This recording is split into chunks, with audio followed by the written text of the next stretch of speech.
que é 2 aos Coríntios, capítulo 4, do verso 7 até o capítulo 5, verso 10.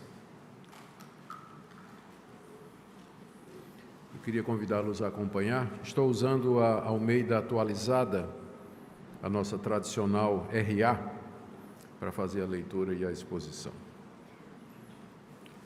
2 aos Coríntios, capítulo 4, de 7 em diante. Temos, porém, esse tesouro em vasos de barro, para que a excelência do poder seja de Deus e não de nós. Em tudo somos atribulados, porém não angustiados, perplexos, porém não desanimados, perseguidos, porém não desamparados, abatidos, porém não destruídos, levando sempre no corpo o morrer de Jesus, para que também a sua vida se manifeste em nosso corpo. Porque nós que vivemos somos sempre entregues à morte por causa de Jesus, para que também a vida de Jesus se manifeste em nossa carne mortal.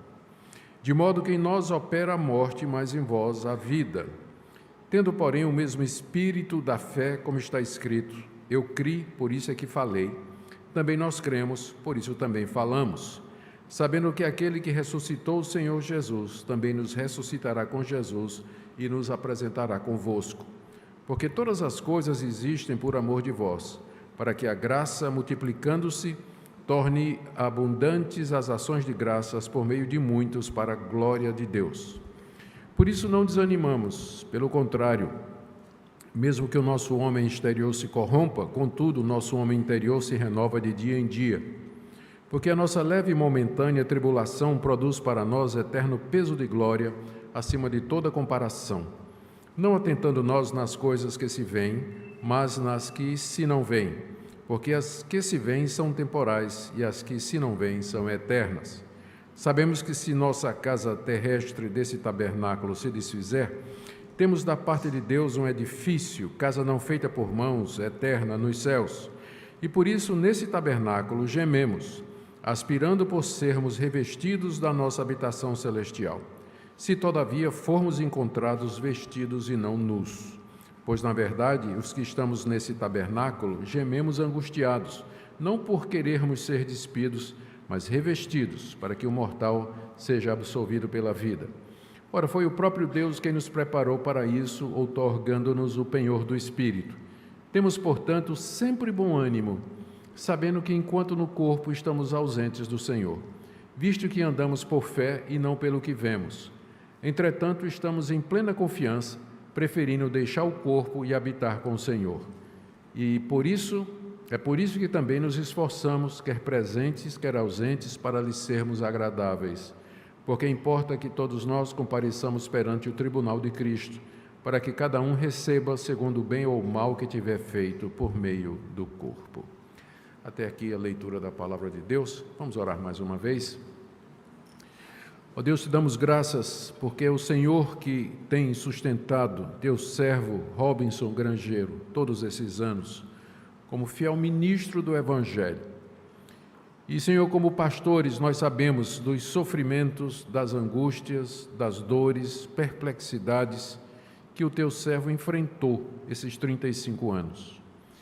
Apesar de tudo, hoje à noite ele está aqui para te render graças, porque nós não desanimamos, nós não perdemos o ânimo de te servir, porque é o Senhor que nos sustenta, e Ele sabe disso, e é por isso que nessa noite rende graças ao teu nome, juntamente com o seu rebanho, seus irmãos, amigos e colegas de ministério.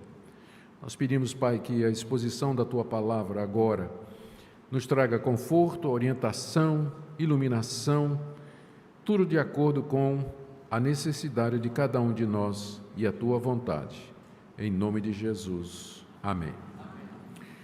Muito bem, queridos. O apóstolo Paulo nos dá na sua literatura pelo menos 5 listas dos sofrimentos que ele enfrentava como ministro de Jesus. 1 Coríntios, capítulo 4, de 11 a 12, e aqui na segunda carta, 4 listas. E essa aqui que eu li para vocês é uma delas. Essa relação que nós acabamos de ler aqui é uma dessas 5 listas dos sofrimentos do apóstolo Paulo. Qual a razão pela qual, nas 2 cartas que ele escreveu aos Coríntios, ele nos dá 5 listas de todos os sofrimentos que ele passou por causa de Cristo. O objetivo de Paulo era mostrar que esses sofrimentos, eles tinham um propósito da parte de Deus na sua vida como ministro. E ele faz isso para responder a acusações ou denúncias ou críticas feitas pelos seus inimigos. O apóstolo Paulo tinha muitos inimigos, especialmente aqueles da circuncisão que haviam abraçado o cristianismo e que insistiam que os gentios guardassem a lei de Moisés para serem salvos. Pessoas que Paulo enfrentou durante toda a sua vida. Pessoas que acompanhavam o ministério de Paulo, se infiltravam nas igrejas que Paulo havia fundado e corrompiam a fé simples no Evangelho da Graça com um legalismo absurdo que nunca foi orientado nem dito pelo Senhor Jesus como necessário para a salvação. Esses falsos mestres se apresentavam como apóstolos de Jesus Cristo e procuravam diminuir o apóstolo Paulo com algumas críticas. Primeiro, ele não era dos 12. Paulo não fazia parte do grupo original de discípulos que Jesus havia chamado. Segundo, ele não era nem da Judeia, ele era um judeu da dispersão, ele era de Tarso da Cilícia. Terceiro, ele vivia sofrendo, apanhando, sendo expulso das cidades, a mensagem deles rejeitada pela maioria da nação judaica. Como é que Paulo podia ser um homem de Deus se em cada cidade que ele entrava para pregar o Evangelho, ele saía de lá apedrejado, corrido, depois de passar um tempo na prisão, como Filipos, chicoteado, escorraçado pelas autoridades e descrido pelos seus contemporâneos? Como é que esse homem podia ser de Deus com tanto sofrimento? Como é que Deus permitiria que um servo seu passasse por aquilo que Paulo passou? Nas listas que Paulo apresenta do seu sofrimento, nós temos naufrágio, fome, sede, nudez, prisão, traição de amigos, perseguição de inimigos, cadeias e uma série de outros sofrimentos que mostram ou que eram usados pelos inimigos de Paulo para dizer, essa é a prova que Paulo não é de Deus, porque se Paulo fosse de Deus, ele não passaria por todo esse sofrimento, Deus não deixaria que seu servo enfrentasse todo esse sofrimento. Uma das razões, então, pelas quais Paulo escreveu a segunda carta aos Coríntios é explicar à igreja de Corinto, onde esse tipo de crítica estava sendo feita, a razão dos seus sofrimentos, por que que ele sofria tanto, e a razão pela qual ele não desanimava diante de tantos sofrimentos. Dois objetivos que nós encontramos aqui. O texto que eu li para vocês é o miolo da carta, onde Paulo faz essa autodefesa, onde ele se explica, procura responder a esses dois questionamentos. Primeiro, por que é que ele sofre tanto, sendo ministro do Evangelho? Por que é que Deus deixa e permite que ele passasse por tanto sofrimento e tanta dor? E segundo, a razão ou as razões pelas quais ele nunca desanimou do ministério e pelas quais ele continuava a pregar o Evangelho de cidade em cidade em vista de tudo o que ele passou. Nós vamos começar então, primeiro, ele dando a razão dos seus sofrimentos, que está aí do verso 7 até o verso 15. São 4 pontos aqui nessa primeira parte. A primeira coisa que Paulo diz é que ele sofre porque era preciso deixar claro de onde vinha o poder do seu ministério. É o que nós lemos aí no verso 7. Temos, porém, esse tesouro em vasos de barro, para que a excelência do poder seja de Deus e não de nós. O tesouro que ele se refere aqui está nos versos anteriores, é o conhecimento de Deus na face de Cristo. Está muito bem claro aí no verso 6, Deus iluminou o nosso coração, ele que das trevas disse que resplandecesse a luz, ele resplandeceu em nosso coração para a iluminação do conhecimento da glória de Deus na face de Cristo. Temos, porém, esse tesouro, que é esse conhecimento de Cristo, o Evangelho, em outras palavras, em vasos de barro. Deus tinha dado ao apóstolo Paulo conhecimento extraordinário a respeito do próprio Deus, do seu Filho Jesus Cristo, do caminho da redenção, do caminho da salvação. Porém, esse conhecimento, ele estava guardado dentro da figura frágil, humana, vulnerável do apóstolo Paulo. Paulo aqui está usando uma figura que seria facilmente reconhecida pelos seus leitores. Naquela época, não tinha cofre, nem ninguém guardava dinheiro debaixo do colchão. Ninguém fazia isso. As joias, objetos de valor, geralmente eram escondidos em vasos simples de barro, que externamente a pessoa dava valor algum. A pessoa olhava para o vaso e dizia, é um vaso simples, sem propósito, não era bonito, não era pintado, mas dentro estavam os tesouros mais preciosos e mais caros dos seus possuidores. Então, Deus reservou essa joia preciosa, esse tesouro precioso, que é o conhecimento de Deus na face de Cristo, dentro de pessoas como o apóstolo Paulo, pessoas frágeis, pessoas vulneráveis, pessoas que estavam sujeitas a serem quebradas. E o propósito de Deus é exatamente esse, mostrar que, eu vejo como Paulo diz no verso 7, nós temos esse tesouro em vasos de barro para que a excelência do poder seja de Deus e não de nós. Para que o tesouro aparecesse, o vaso tinha que ser quebrado. Para que ele aparecesse em toda a sua glória, aquele recipiente tinha que ser desfeito. Essa era a razão dos sofrimentos de Paulo. Ele era como aquele vaso de barro, esmagado constantemente pelas perseguições e pelos sofrimentos e pelas privações, para que ficasse claro que o poder do ministério vinha de Deus, a excelência do poder vinha de Deus e não daquele vaso frágil que abrigava esse conhecimento extraordinário. É por isso que ele sofria. Deus o quebrava constantemente, para que ficasse claro que não era Paulo, mas era o Deus que havia se revelado a ele e que havia mostrado a ele a grandeza do seu poder. O segundo ponto do apóstolo Paulo é que deixava ele chegar. Veja só, no verso 8, em tudo somos atribulados. Isso aí é a quebradeira, né? Porém, não angustiados. Deus permitia que ele fosse atribulado, porém não ao ponto do apóstolo Paulo viver em profunda angústia. Perplexos, ou seja, tinha momentos na vida em que o apóstolo Paulo, no ministério em que Paulo estava completamente perplexo, sem saber o que fazer, nem o porquê das coisas estarem acontecendo com ele, porém não desanimado. Deus deixava que ele ficasse perplexo algumas vezes, porém não ao ponto do desânimo. Continuando no verso 9, perseguidos, Deus permitiu muita perseguição na vida do apóstolo Paulo, porém não desamparados. Abatidos, não foram poucas as vezes que Paulo se sentiu assim, porém não destruídos. Ou seja, Deus mantinha Paulo no limite. Ele era quebrado, ele era esmagado, ele era perseguido, ele era sofrido, porém não, o porém não, ou mais não, era Deus segurando a provação, segurando o sofrimento para que o apóstolo não desistisse de si mesmo, abandonasse o ministério ou simplesmente dissesse, isso aqui não é para mim. Então, é assim que Deus mostra que a excelência do poder no ministério é dele e não do pastor.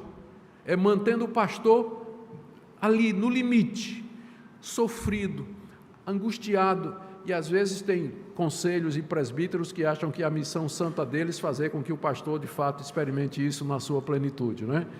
Então o pastor está ali no limite, não é? Angustiado, sofrido, adoentado, quebrantado, mas não abandonado, não destruído completamente, porque Deus o segura, Deus o sustenta. Então, primeiro a figura do vaso, segundo, Paulo fala desses contrastes para dizer que Deus permite que ele viva no limite, não é? Sempre essa expressão, porém não, né? Porém não, significa essa intervenção de Deus. Terceiro, essa é a maneira pela qual Deus se manifesta, que é através dos sofrimentos. E isso aqui agora nós vamos para o terceiro ponto, né, dessa primeira parte. Essa é a única maneira pela qual a vida de Cristo se manifesta através do pastor. Veja só o que ele diz aqui no verso 10 e 11. Levando sempre no corpo o morrer de Jesus. É isso que o pastor faz, o ministro do Evangelho. Ele leva no corpo o morrer de Jesus. Ele foi chamado para ser discípulo e ministro daquele que morreu na cruz para que nós pudéssemos ter vida. Por que é que pastores imaginam que seria diferente com eles? Pessoas às vezes querem ser pastores e entrar no ministério com a ilusão do cargo, da beleza, da nobreza, da posição de destaque do pastor, esquecendo que isso é uma externalidade passageira, superficial, porque o pastor é discípulo do crucificado, é ministro daquele que foi crucificado para dar vida. Se Deus não poupou o seu filho, vai poupar os seus ministros? Então, ele leva, Paulo diz, eu levo no meu corpo o morrer de Cristo. O morrer de Cristo, assim como Cristo morreu para dar vida, o pastor tem que morrer para que as ovelhas vivam. Esse é o método de Deus, esse é o caminho de Deus, não tem outro caminho. Verso 10, levando sempre no corpo o morrer de Jesus, para que também a sua vida se manifeste em nosso corpo. O segredo do ministério, a eficácia do ministério pastoral é a manifestação da vida ressurreta de Cristo através do pregador do Evangelho, não somente da sua exposição, mas do seu próprio testemunho. Então, é Cristo fluindo, a vida de Cristo fluindo através do pastor, do pregador, que é a maneira pela qual Deus governa a sua igreja, espalha o Evangelho, chama pessoas, equipa pecadores e faz com que a sua igreja avance. Morte para que haja vida, morte de alguns para a vida de outros. E adivinhe quem é que morre? Não é? Ele diz aqui claramente no verso 10, no verso 12, agora falando, se dirigindo aos coríntios, ele diz, de modo que em nós aqui é Paulo e demais pregadores, de modo que em nós opera a morte, mas em vós a vida. O pastor não pode querer que sua congregação viva se ele não está disposto a morrer. Ele tem que morrer, e para que ele morra, Deus traz o sofrimento, porque ninguém morre voluntariamente, não é? Ninguém quer morrer, então Deus tem que matar o pastor, por assim dizer. E como é que Deus faz isso? Sofrimento, dificuldade, provação, angústia, frustração, inimigos, incompreensões, calúnias, tanta coisa que se levanta, e que se levanta com a permissão de Deus. E às vezes o pastor clama e geme, como o apóstolo Paulo vai dizer aqui no capítulo 12, Senhor, tira esse espinho da minha carne, e a resposta de Deus é, não, a minha graça te basta, porque quando você está fraco, então é que você está forte, porque o meu poder se manifesta na fraqueza, o poder de Deus se manifesta na fraqueza do pastor, o vaso quebrado, o mas não, viver no limite, a morte diária para si, para seus planos, para o seu conforto, para que as ovelhas tenham vida à semelhança de Cristo. E finalmente, ele diz aqui que essa vida chega através da operação, a vida para as ovelhas chega através da operação da morte. Isso aqui já adiantei. Deixa então resumir essa primeira parte aqui, para a gente passar rapidamente para a segunda. Paulo está respondendo à acusação, se você fosse um homem de Deus, você não sofreria tanto. Porque como é que Deus trata os seus ministros dessa forma? Se você fosse de Deus, você não passaria por tantos sofrimentos. A resposta de Paulo é que os sofrimentos são parte essencial da vida do pastor, para mostrar que a excelência do poder vem de Deus, para mostrar que ele depende de Deus porque vive no limite da sua própria existência, para que ele morra para si mesmo, para que a vida de Cristo flua através dele e alcance o rebanho, e que dessa forma todo o propósito de Deus para a sua igreja seja alcançado através de ministros que carregam a sua cruz lembrando que cruz aqui sempre é símbolo da morte para o eu, a morte para os seus próprios interesses, para que a igreja receba vida. Então, essa é a resposta que Paulo dá sobre a razão dos seus sofrimentos. Eu sofro por causa disso. E eu desconfio que essa é a mesma razão pela qual Deus continua permitindo que os seus ministros passem por tanta angústia, sofrimento, dor, privações, dificuldades, incompreensões e uma lista enorme de outros contratempos que trazem quebrantamento profundo ao coração do pastor. E o alvo é esse mesmo, é como se Deus dissesse: eu sei que dói, mas você precisa disso, porque eu não posso usar um ministro arrogante, eu tenho que usar alguém quebrantado. Se eu não poupei o meu filho, também eu não pouparei aqueles que pretendem ser ministros do Evangelho. Nesses 35 anos de serviço a Deus, reverendo Robson Grangeiro sabe muito bem do que é que nós estamos falando. E sabe como é assim que funciona em todo pastor que quer servir a Deus, é dessa forma. Deus às vezes dá uma piscadela, cortesia do Todo-Poderoso, um tempo de alívio e descanso, mas a quebradeira sempre vem, né? E ela é constante na vida dos ministros do Evangelho. Então, essa é a razão pela qual Paulo diz que ele sofre tanto. Agora vem a segunda parte, e que eu espero colocar num tom mais encorajador, é que Paulo explica o porquê ele não desanima, porque, sinceramente, à luz do que Paulo, das 5 listas, que eu não tive a oportunidade de ler aqui para vocês, à luz dos sofrimentos que o apóstolo Paulo menciona nessas 5 listas na correspondência aos Coríntios, eu creio que a grande maioria dos pastores modernos já teria mudado de profissão há muito tempo. Quando veio a pandemia, esses anos agora, passados, né, esses anos que acabaram de passar, e que ela estava no auge, eu estava lendo uma estatística lá nos Estados Unidos, que vendo o saldo da pandemia no meio do pessoal religioso, a quantidade de pastores nos Estados Unidos que abandonou o ministério depois da pandemia, porque não conseguiram suportar o esvaziamento de algumas igrejas, a perda do pastorado em outras, ou a perda de entes queridos, ou muita gente na igreja que morreu por conta da pandemia, e eles simplesmente não estavam preparados para entender a razão do sofrimento, especialmente eles que achavam que, uma vez que foram chamados por Deus para serem ministros da sua palavra, que mereceriam, talvez da parte de Deus, um tratamento mais diferenciado ou mais especial, e de repente se viram passando pelas mesmas angústias que os membros da sua igreja, e não resistiram a isso, e não foram poucos aqueles que abandonaram o ministério. Então, por que Paulo continuava? Por que ele continuava, não é? Apanhando de cidade em cidade, sendo preso de cidade em cidade, sendo recusado de sinagoga em sinagoga? Entretanto, ele passou 15 anos na bacia do Mediterrâneo, ao lado do Ilírico, plantando igrejas, anunciando o Evangelho, com zelo, com dedicação, simplesmente imparável, né? Não sei se tem esse adjetivo aí, ou ele era imparável, nada parava o apóstolo Paulo. Por quê?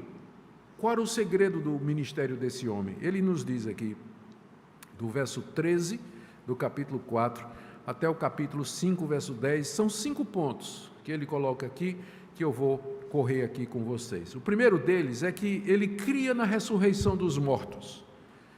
Ele cria na ressurreição dos mortos. E porque ele cria na ressurreição dos mortos, ele estava pronto para morrer no serviço de Cristo, pronto para sofrer a serviço de Cristo, porque ele sabia que a verdadeira vida ainda o aguardava. Verso 13, tendo, porém, o mesmo espírito da fé, como está escrito, eu criei, por isso é que falei, também nós cremos, por isso também falamos, sabendo que aquele que ressuscitou o Senhor Jesus, também nos ressuscitará com Jesus e nos apresentará convosco, porque todas as coisas existem por amor de vós, para que a graça, multiplicando-se, torne abundantes as ações de graças por meio de muitos para a glória de Deus.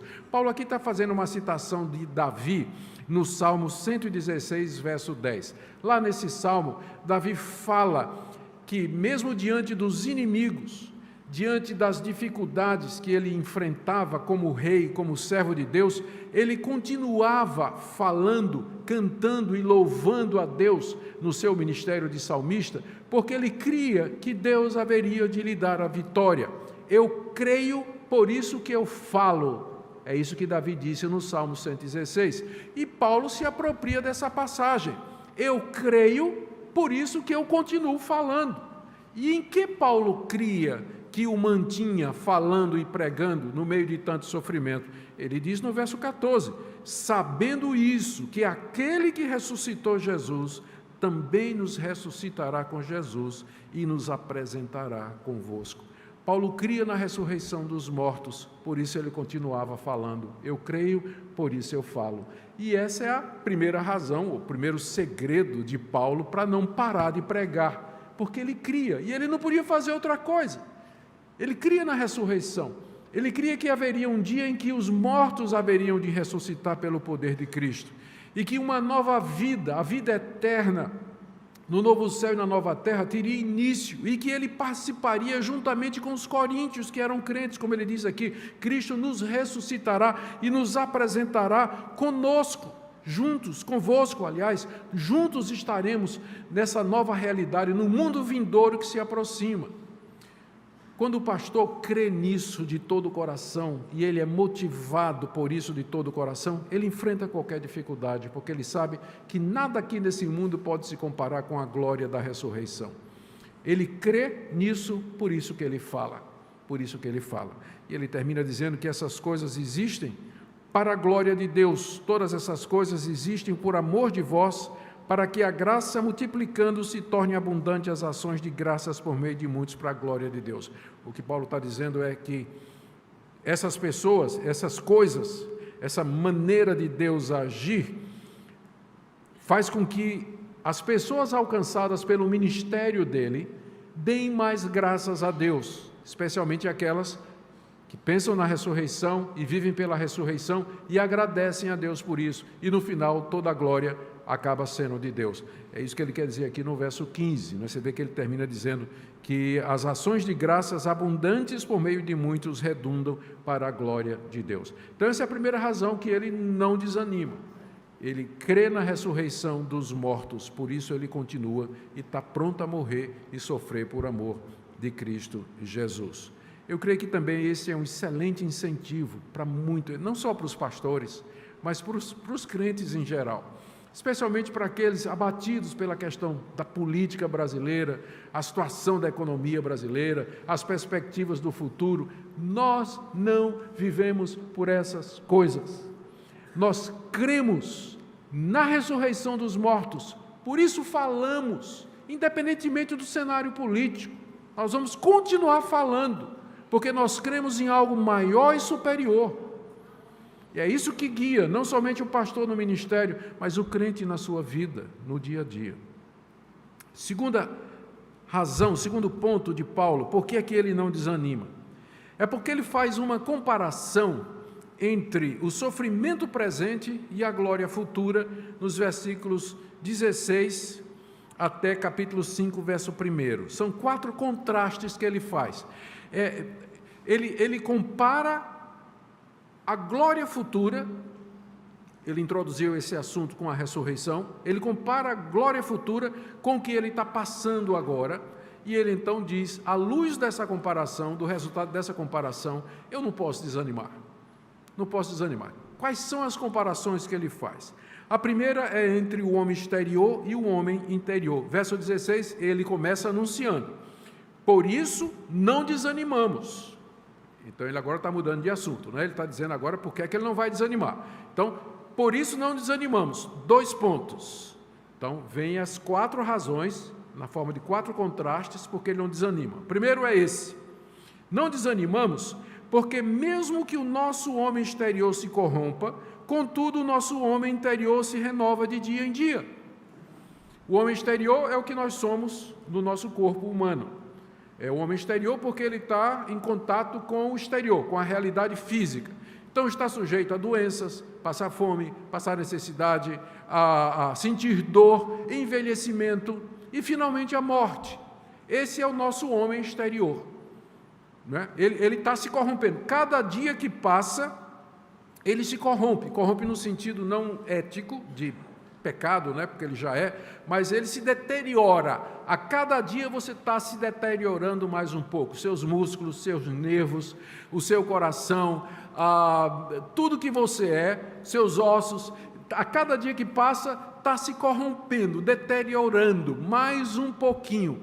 Mas em contraste, a cada dia o homem interior se renova, que é aquele que vai permanecer por toda a eternidade, num corpo novo que vai ser dado na ressurreição.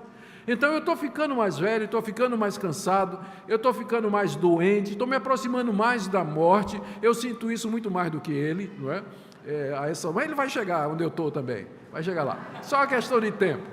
Não é? Então, não é, reverendo? A gente vai ficando, o nosso corpo exterior vai se desfazendo, mas o interior se renova. Eu sinto que hoje eu conheço a Deus, amo a Deus e o meu Senhor Jesus Cristo muito mais do que há 42 anos atrás, quando eu me converti.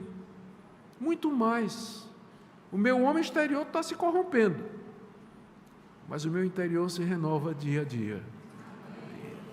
E é isso que faz com que o pastor não desanime, porque ele sabe que os sofrimentos do ministério, se por um lado representam a corrupção do homem exterior, por outro, é a preparação que Deus está fazendo do homem interior para aquele grande dia, e que nós vamos nos encontrar com o Senhor Jesus, o homem perfeito, que é o nosso modelo e o nosso exemplo. O segundo contraste que ele faz está no verso 17, entre tribulação leve e glória pesada. Verso 17.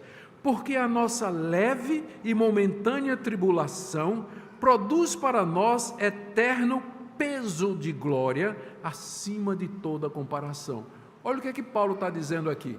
Ele se refere àquela lista de sofrimentos dele, que está incluído, né? Está incluído fome, sede, nudez, frio, naufrágio, chicotada, prisão, expulsão, rejeição, traição. Acho que dá para botar em ordem alfabética, é enorme a lista de sofrimento de Paulo. São 5 listas. Paulo olha para essas listas e diz aqui, é leve e momentânea tribulação. A nossa leve e momentânea. Leve porque se comparada com o peso da glória que está preparado. E momentânea, porque vai terminar em poucos anos, enquanto que a glória é eterna, ela não tem fim. Então, comparado com o que me espera, a glória que me espera, o peso de glória que me espera, os sofrimentos dessa vida são leves e momentâneos. Ou seja, o pastor precisa somente ter a perspectiva correta quando ele está sofrendo. Se ele for comparar o sofrimento aqui desse mundo com o sofrimento de outros, ele desanima. Deus, eu não estou vendo em que é que o Senhor está me tratando melhor do que os outros. De que é que adianta servir o Senhor, porque eu levo lapada igual aos outros que não servem ao Senhor. Eu sofro até mais do que os outros. Mas espera aí, meu filho, não é para aí que você tem que olhar. A comparação é entre o agora e a eternidade.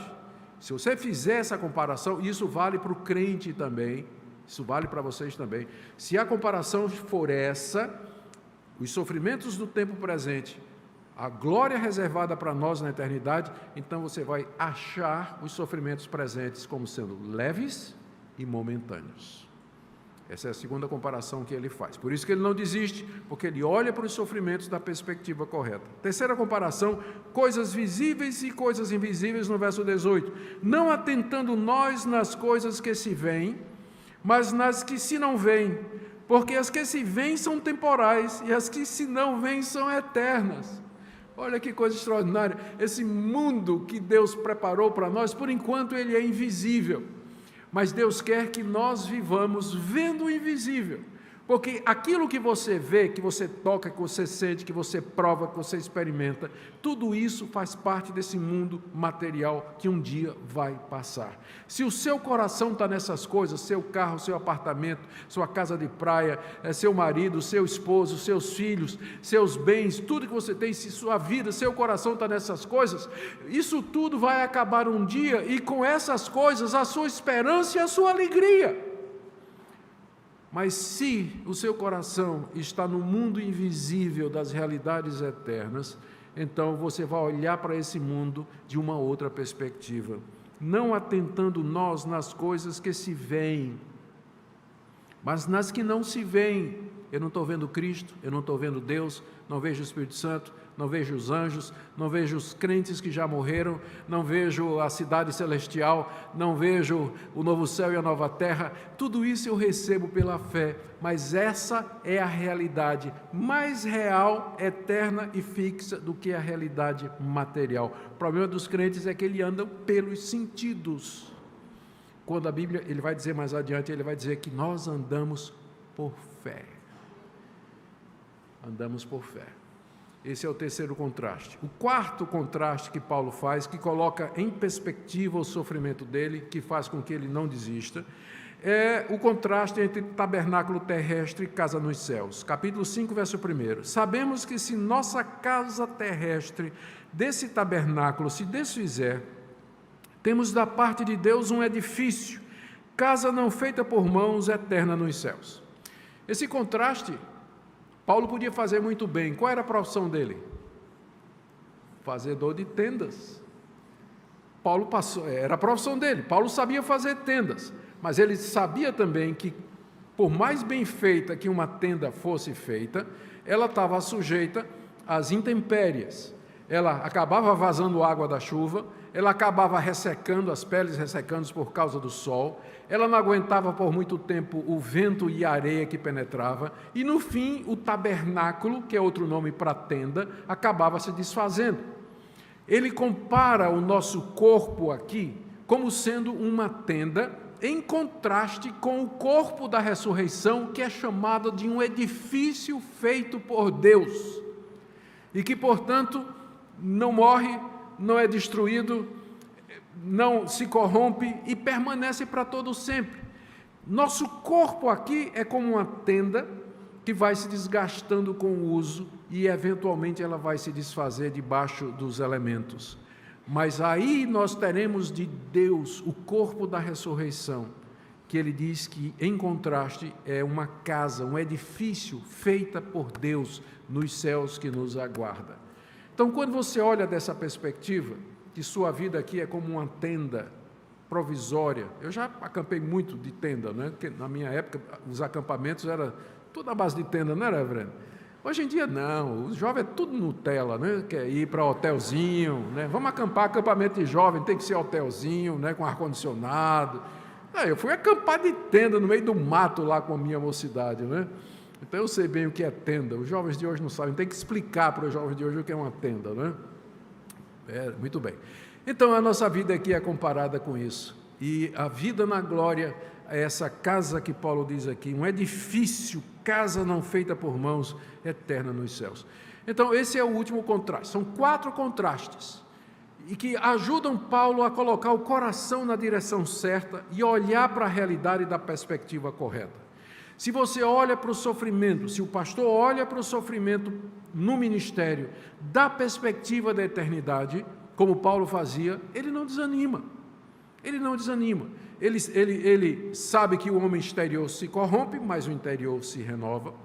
Ele sabe que os sofrimentos desse mundo, no fim, eles são leves e momentâneos, comparados com a glória pesada e eterna nos céus.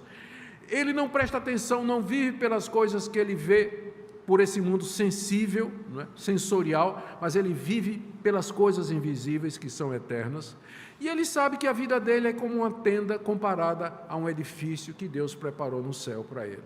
Isso que é dito do pastor vale para todos os membros da igreja também. É dessa forma que você devia viver. Você que está passando por sofrimento, doença, angústia, problema financeiro, problema com o filho, problema com o marido, enfim, né? Todos os sofrimentos comuns da vida, olha para isso da perspectiva correta que o apóstolo Paulo aqui nos ensina.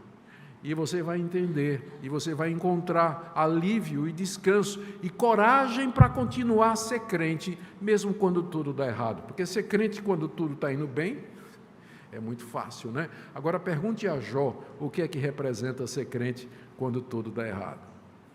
Muito bem, esse é o segundo ponto. Lembra o que é que eu estou fazendo aqui? Eu estou expondo a resposta de Paulo, porque é que ele não desanima. Ele nos anima porque ele cria na ressurreição, creio, por isso falei. Ele não desanimava porque ele olhava para os sofrimentos da perspectiva da eternidade. Ele expõe isso através de 4 contrastes. E agora, em terceiro lugar, ele fala que ele anseia pela ressurreição. Ele já tinha falado da ressurreição algumas vezes, mas agora ele entra mais, ele diz que ele anseia por aquele dia em que ele vai experimentar a ressurreição dos mortos. Veja aí do verso 2 a 5. E por isso, nesse tabernáculo, a tenda que é o nosso corpo, nós gememos, aspirando por sermos revestidos da nossa habitação celestial. Se todavia formos encontrados vestidos e não nus, pois na verdade os que estamos nesse tabernáculo gememos angustiados, não por querermos ser despidos, mas revestidos para que o mortal seja absolvido pela vida. Ora, foi o próprio Deus quem nos preparou para isso, outorgando-nos o penhor do Espírito Santo. Paulo diz que ele tem um anseio profundo no seu coração, que ele chama de uma aspiração. Ele diz que geme por isso. Verso 2. Nesse tabernáculo nós gememos, aspirando, desejando intensamente sermos revestidos da nossa habitação celestial. Paulo não somente cria na ressurreição, mas ele ansiava pela vinda de Cristo, quando então ele trocaria a tenda pelo edifício e o seu corpo seria revestido dessa habitação celestial. Era isso que o animava, isso o encorajava, esse é o desejo da sua alma. Enquanto que muitos desejam formar-se, não tem nada errado com isso, encontrar um casamento, não é? Maravilha, todo mundo anseia por isso, não é? Comprar um apartamento, ter a vida financeira resolvida, são desejos comuns e que são lícitos, mas que não deveriam ser o gemido e a aspiração mais profunda do pastor e do rebanho. Aqui Paulo aspira e geme por uma coisa, ele quer que a ressurreição dos mortos chegue. Ele quer que chegue a ressurreição dos mortos. Você me pergunta, pastor, por que ele não pede o céu? Porque o céu, como vocês sabem, é o estado intermediário. A gente morre, vai para o céu, mas não está completo, porque é o nosso espírito, a nossa alma vai para a presença de Deus, mas o corpo, ele vai apodrecer aqui na terra. Quando Cristo vier, ele vai ressuscitar o nosso corpo e nossa alma vai se unir ao corpo ressurreto e glorificado para todo sempre. E é nessa condição de ressurretos que nós entraremos na eternidade e viveremos no mundo novo que Deus haverá de criar para o povo que ele redimiu.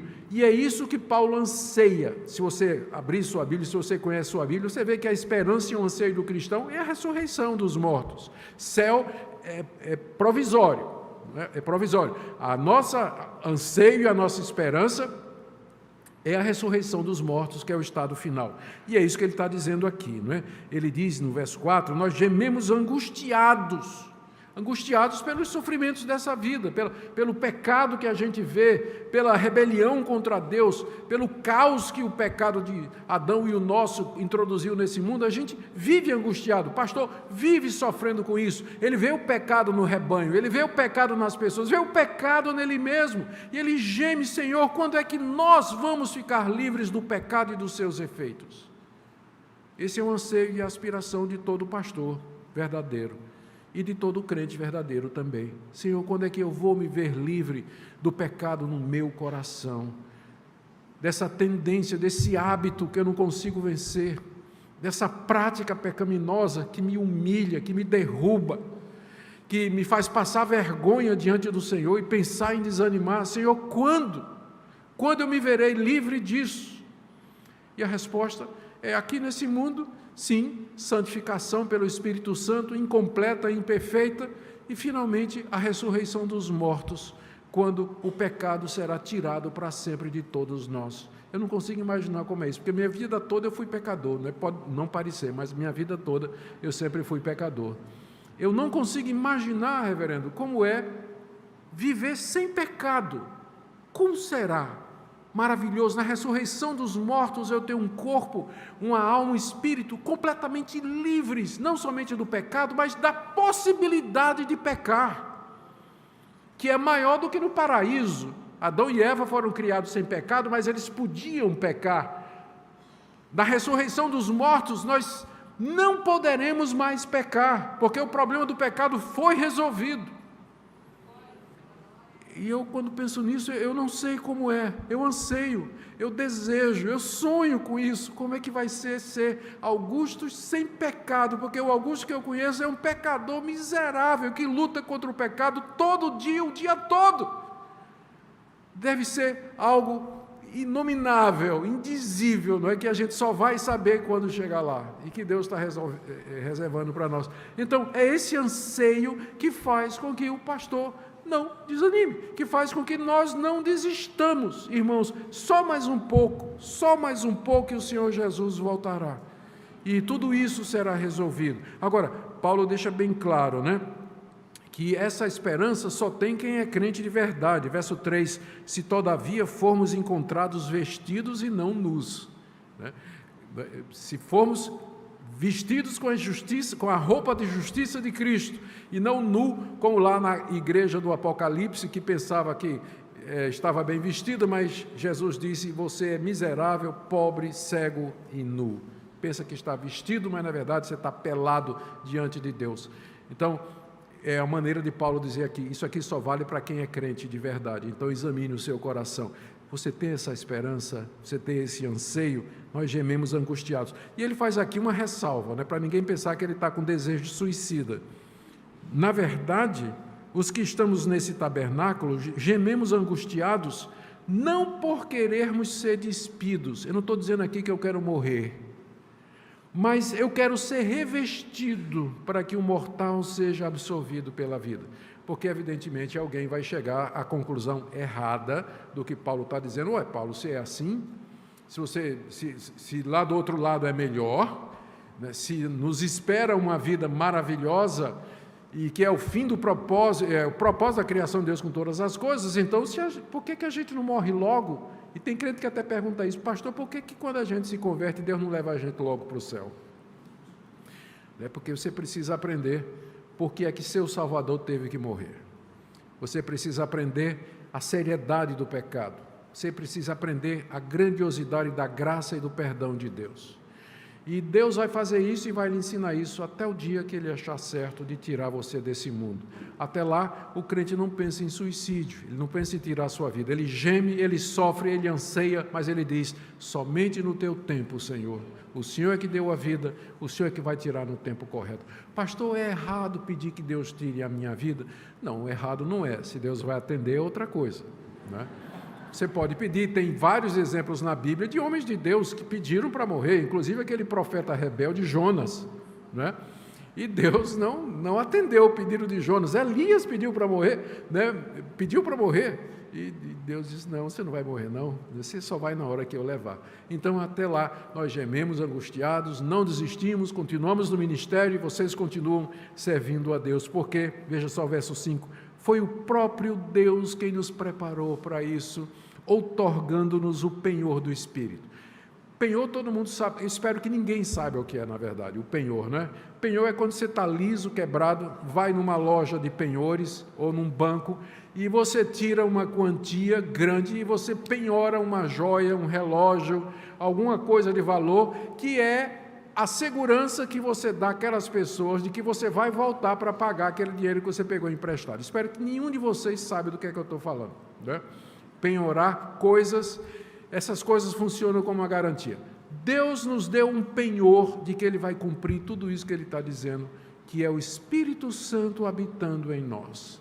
A presença do Espírito no coração e no ministério pastoral é a garantia que Deus dá ao ministro, de que não somente está com ele aqui durante o seu sofrimento e sua dor, mas que estará com ele na sua morte, na ressurreição e na vida eterna.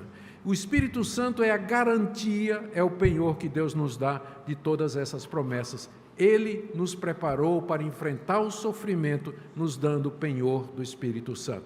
Como é que funciona isso? Por causa da presença do Espírito Santo no meu coração, eu sinto já um pouco de paz, um pouco da alegria, um pouco da santidade, um pouco do amor, um pouco da comunhão com Deus, que eu vou gozar plenamente na ressurreição dos mortos. O Espírito Santo nos dá um gostinho da eternidade aqui, para que nós nos animemos e nos encorajemos a prosseguir. Foi o próprio Deus que nos preparou para isso, outorgando o Espírito Santo. E, queridos, quarto lugar, estou terminando. Nunca acredite em pregador quando ele diz que está terminando, viu, gente? Nunca acredite.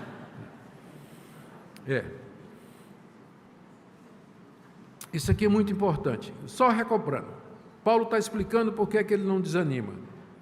Por que é que ele não desanima? Ele não desanima, primeiro, porque ele crê na ressurreição, por isso ele fala. Ele não desanima porque ele faz comparações entre o sofrimento presente e a glória. Terceiro, ele não desanima por conta da ressurreição, do anseio, do gosto pela ressurreição que o Espírito Santo coloca nele. Em quarto lugar, ele não desanima por conta ele vivia sempre animado, esperando o encontro com o Senhor Jesus. Eu considero de tudo que foi dito aqui, esse aqui extremamente instrutivo. Tudo é instrutivo aqui. Verso 6. Temos, portanto, sempre bom ânimo. Percebe o tom? Ele está falando, eu não desanimo, eu tenho sempre bom ânimo. Ele está explicando porque é que ele não, diante dos sofrimentos, ele não desiste. Eu tenho sempre bom ânimo, sabendo isso, que enquanto eu estou no corpo, eu estou ausente do Senhor, visto que andamos por fé e não pelo que vemos. Entretanto, estamos em plena confiança, preferindo deixar o corpo e habitar com o Senhor. Olha o que Paulo está dizendo aqui. Ele sabe que enquanto ele está nesse corpo, ele está ausente de Cristo. Ele quer dizer, ausente fisicamente. Porque a última pessoa, Paulo foi a última pessoa que viu Cristo em corpo, no caminho de Damasco. Como ele mesmo diz, que depois de ter aparecido a muitos, por último de todos apareceu a ele. Cristo apareceu no corpo da ressurreição a Paulo no caminho de Damasco, e foi a última vez que Cristo apareceu em corpo. Por isso que Paulo diz, enquanto nós estamos nesse corpo, nós estamos ausentes do Senhor. Então, se você espera um dia, enquanto você está aqui, que Cristo apareça a você no corpo da ressurreição, você está enganado, isso não vai acontecer. Cristo não vai aparecer a você no corpo da ressurreição enquanto você está vivo. Por quê? Verso 7. Porque nós andamos por fé e não pelo que vemos. É esse o modo de existência que Deus determinou para a sua igreja no interregno até a vinda de Cristo. É que nós andemos pela fé. Eu não vejo Cristo, eu não vi Cristo, você não viu Cristo e você não vai ver Cristo. Porque nós andamos pela fé. Fé em quê? No relato daqueles que viram. E quem são esses? Os apóstolos de Cristo, que nos deram aqui por escrito o testemunho deles da ressurreição. É para isso que Deus levantou os apóstolos. Eles eram testemunhas da ressurreição de Cristo. E é por isso que nós não temos mais apóstolos hoje. Porque um apóstolo era principalmente uma testemunha da ressurreição de Cristo e deixou esse testemunho por escrito aqui. Paulo, Pedro, João, Tiago. Eu não preciso de ninguém hoje, não preciso de um apóstolo vivo hoje para me dizer essas coisas, porque eu, quando abro a Bíblia, eu encontro o testemunho de Paulo, de Pedro, de João, de Mateus, todos eles. Então nós andamos por fé. Você não anda por sentimento, você não anda por emoções, mas você anda pela fé na palavra de Deus. E é isso que muito pastor não entende e muito crente não entende, que ele fica eu confesso, eu já pedi a Deus, se tão somente o Senhor falasse, eu ouvisse a tua voz, porque eu estou confuso, eu não sei o que fazer, estou perplexo. Me dê uma direção, Senhor. Se o Senhor aparecesse num sonho, numa visão, quem sabe o Senhor mandasse um anjo para me dizer o caminho. Deus nunca atendeu essa minha oração. Eu não creio que é por falta de fé, não. Mas é porque está escrito que nós andamos por fé e não por vista. Nós andamos por fé e não por ouvido. Nós andamos por fé e não por sentimentos. E fé é você receber a palavra de Deus, crer nela e viver por ela. E foi Deus quem nos preparou para isso. Então, enquanto nós estamos no corpo, estamos ausentes de manifestações físicas, corpóreas, visíveis, sensoriais do Senhor Jesus, porque nós andamos pela fé naquilo que a Bíblia nos diz a respeito dele, e não pela vista. Nós não o vemos ressurreto, mas cremos nele. Entretanto, estamos em plena confiança, preferindo deixar o corpo e habitar com o Senhor. Claro, se você me perguntar o que é que você prefere, eu digo, Senhor, se o Senhor me dá a chance, eu prefiro abandonar o corpo e estar com o Senhor, estar com Ele, com o corpo da ressurreição, pessoalmente, que é o que vai acontecer quando Ele voltar. Por isso que a gente não desanima, por isso que o pastor não desanima. O último argumento de Paulo, por que é que ele não desanima, é que ele sabe que vai ter um dia do juízo, em que ele vai ter que prestar contas ao Senhor Jesus de tudo que ele fez com o corpo. Olha o que ele diz aqui, verso 9. É por isso que também nos esforçamos, quer presentes, quer ausentes, para lhes sermos agradáveis, porque importa que todos nós compareçamos perante o tribunal de Cristo, para que cada um receba segundo o bem ou o mal que tiver feito por meio do corpo. Um dia nós estaremos diante do tribunal de Cristo. E o Senhor Jesus nos acolherá. Naquela ocasião, as pessoas sempre me perguntam, para que isso, não é? Dia do juízo. A pessoa quando crê, ela já não é julgada, já está salva, já está perdoada? Por que o dia do juízo? A resposta é que a sua salvação agora é uma transação individual entre você e Deus. Eu olho para você, eu não sei se você é justificado pela fé, sim ou não. Eu não sei se você é do grupo dos eleitos, sim ou não. Eu não sei se a sua salvação e sua fé é genuína, sim ou não. Então, a salvação agora é uma relação particular e privada entre a pessoa e o seu Deus. É no dia do juízo que Deus vai tornar público quem de fato creu, quem era de fato filho dele ou não. É por isso que é preciso esse tribunal, esse dia do juízo, em que Cristo vai chamar o seu povo e vai dizer, esses são aqueles que creram em mim, e viveram, e morreram por amor a mim e pela fé. E nós então estaremos naquele dia. Paulo sabe que é esse dia da vindicação pública da igreja, que ela é chamada inclusive de invisível na teologia reformada, exatamente porque nós não sabemos quem são. Só naquele grande dia que nós saberemos. Por isso que o juízo é necessário, para que Deus mostre e apresente ao mundo o seu povo, que só Ele conhece. Só Ele conhece. Paulo sabe que vai ter esse dia. E naquele dia ele quer ser encontrado no meio daqueles que Cristo vai acolher, e que Cristo vai recompensar, e vai abençoar, e vai apresentar ao mundo como sendo, de fato, parte do seu povo. É por isso que Paulo se esforça aqui nesse mundo para ser agradável a Cristo, e é por isso que ele não desanima, porque ele sabe que esse dia do encontro haverá de acontecer. Eu quero terminar aqui, já creio que me alonguei demais, eu quero terminar aqui com uma ou duas aplicações para nós. Em primeiro lugar, eu sei que aqui há vários colegas pastores que vieram prestigiar esse momento, não é? E agradecer a Deus juntos pela vida do nosso querido irmão reverendo Robson. Colegas que talvez estejam amargurados, magoados com os sofrimentos do ministério e dessa vida.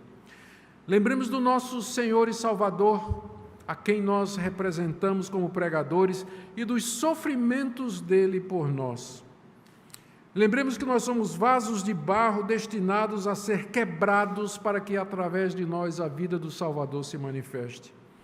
Medite que os sofrimentos pelos quais você passou, está passando, nada são comparados com a glória que haverá de vir. E cobre ânimo, colega, não desanime, não deixe o seu coração se ressecar com as agruras do ministério. Não guarde uma raiz de amargura, uma frustração no coração que vai impedir que você seja um canal de bênção para os membros da sua igreja que estão sofrendo mais, inclusive do que você. Mais inclusive do que você. Também uma palavra aqui aos colegas que estão se sentindo inúteis, talvez porque não estão mais atuando no ministério ou acham que o ministério deles não tem valor. Até o final da nossa vida, nós seremos vasos a serem quebrados para a honra e glória do nosso Salvador. A nova geração, isso aqui é importante, a nova geração carece de exemplos.